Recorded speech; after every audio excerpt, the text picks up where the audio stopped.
from the KBTV Action Center in Denver, this is 9 News, #1 in Colorado. Hello, everyone. Frontier's Atlanta-bound Flight 194 only had a 50-50 chance of making a safe emergency landing at Stapleton Airport earlier this evening. The Boeing 737 had blown both tires on the left landing gear during the takeoff from Denver at 3:45 this afternoon. The pilot had flown around for 2 hours trying to burn off fuel before attempting the emergency landing, and it was, in a word, beautiful. Incredibly smooth. All 97 passengers and 5 crewmen safe.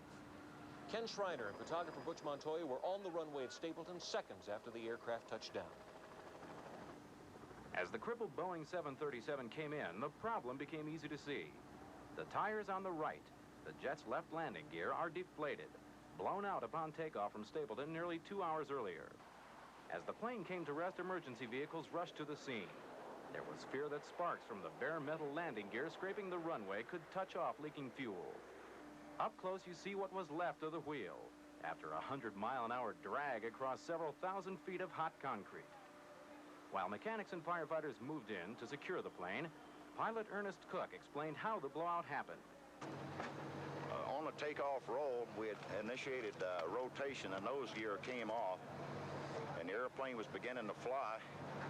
And we heard a loud bang, and it just kind of dropped on the left side. And I knew then that it was one of the tires. I didn't know both of them were gone. He did an absolutely perfect job of flying this airplane.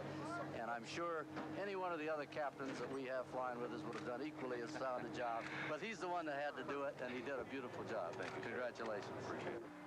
The 97 passengers and 5 crew members were taken off the plane and went directly into mobile lounges. This passenger took the more scenic route. They all were taken to a waiting plane where Rick Salinger picks up the story.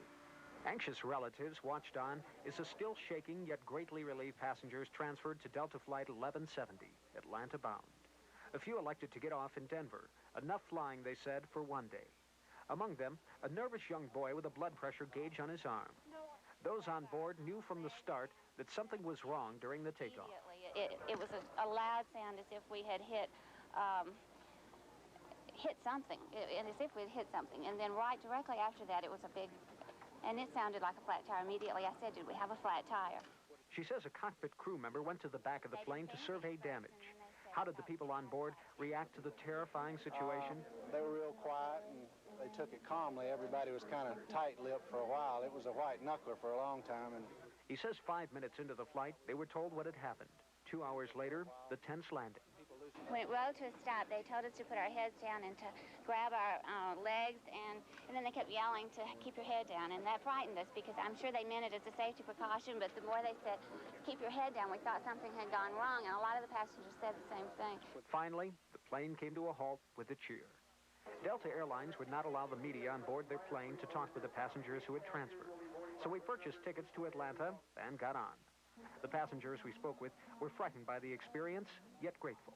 Wonderful. We sure have someone up there thanking him. No doubt they were tense as the plane prepared for takeoff. And so finally, it was off to Atlanta with the cliche, better late than never, meaning oh so much. Rick Salinger, 9 News. So the passengers, most of them, are off to Atlanta, and all of the Frontier crew members are either home now or on their way. Pilot Dwayne Cook of Dallas wants to take the first available flight home. First Officer Jim Reimer of Denver never really left. Both men talked about their experience at a news conference tonight, and Paula Woodward was there.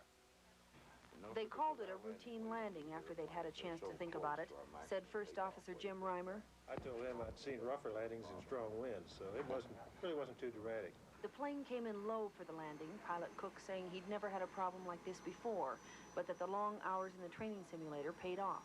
Well, it was a normal routine landing until we touched down on the runway. We followed the established our training department procedures for landing, airspeed and sink rate. Till we got down, we had already discussed what we were going to do in case the gear did collapse. The plane, only a month and a half old. The tires are inspected after each flight by maintenance people and the crew, so no one knows yet why the tires blew. The pilot said he decided against foam on the runway. He didn't feel there was potential for a fire, said foam was never a serious consideration. They made it. And when they talked with the passengers once they were down, well, I feel like a country preacher. I think they tried to wear my hand out. they were tired when they met with the media. They were also, they said, happy it worked out so well. Paula Woodward, 9 News. Our computer tells us the Boeing 737 has an impressive safety record, mainly marred by that tragic crash in Washington, D.C. in January. The Air Florida 737 dropped into the Potomac River shortly after takeoff. 78 people died. Just last month, a Nordair Limited 737 made an emergency landing in Omaha after an oil problem forced the crew to shut down one engine. 120 aboard, no injuries. And in February of last year, a Frontier 737 made an unscheduled stop at Ellsworth Air Force Base in Rapid City, South Dakota. Its wing flaps failed, no injuries among the 83 people aboard. Still to come, tonight's heavy rain causes